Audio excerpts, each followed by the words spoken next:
Good morning mga suki! Dito na naman tayo sa ating lugar kung saan tayo tumatakbo tuwing umaga.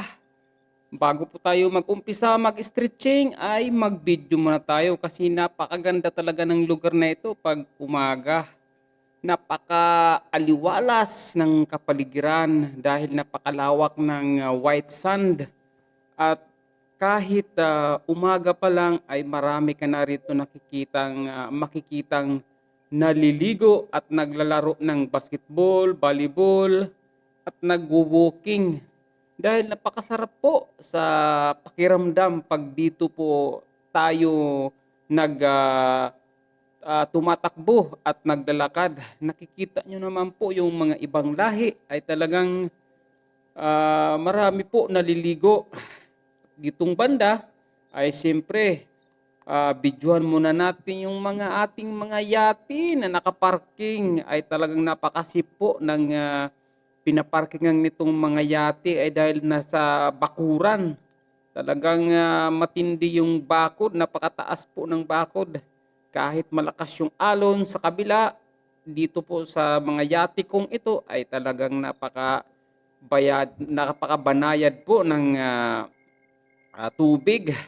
At dito sa kabila, siyempre, selfie muna tayo at video-video muna tayo sa ating kapaligiran mga suki bago tayo mag-stretching at tumakbo at maglakad.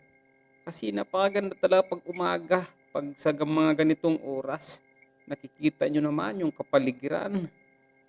Napaka-aliwalas. Ang problema lang dito ay maraming aso.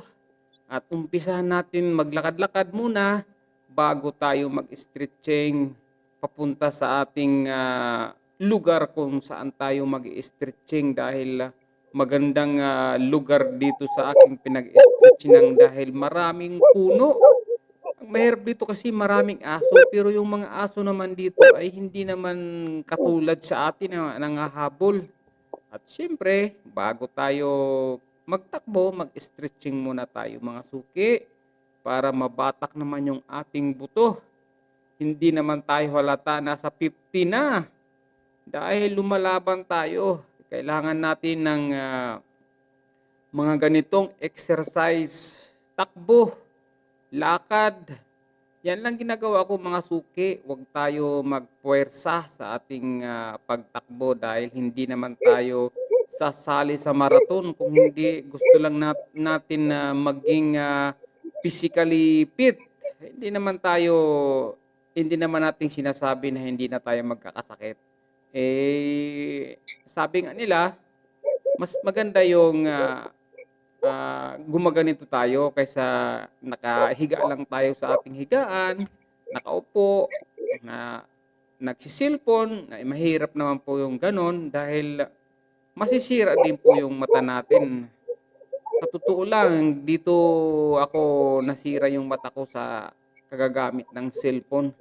Kaya kung hindi po tayo nagkaedad ay saka natin nalaman na kailangan pa natin ganito, mag-stretching o maggalaw-galaw bawat araw. Hindi naman araw, alternate naman mga suki ang aking exercise o pagtatakbo o pag-walking dito sa season nito. Dahil po tayo ay may trabaho, alternate po tayo every other day.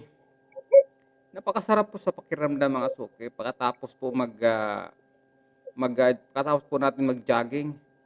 Sa totoo lang, pagkatapos ko po mag-jogging ng 1.5 hour, ako po ay nagbubuhat pa ng dumbbell sa aking kwarto.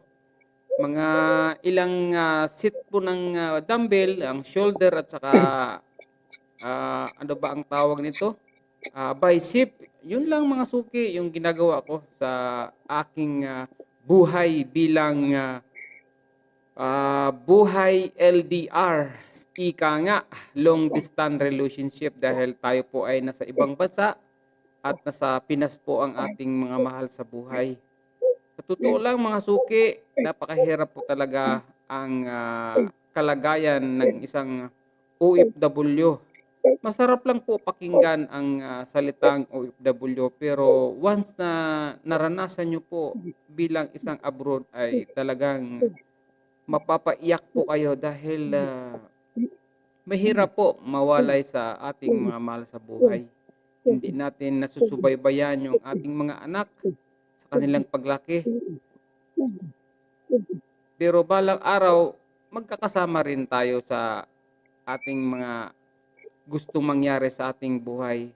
Gusto lang natin mabigyan ng magandang kinabukasan ang ating mga anak sa kanilang pag-aaral dahil 2,000 years later. responsibilidad naman natin na mga magulang bilang magulang na ang ating anak ay ating suportahan. At after ko po nitong exercise, magtakbo, ito po yung last ko na ginagawa. Ako po ay nagpo-push up para naman po mabatak naman po yung dibdib natin. Sige, mga suki, hanggang dito na lang mga suki ang ating video. Sana naman po hindi kayo magsawa sa aking mga video. Ingat po tayo lagi mga suki at masalam. Bye mga suki!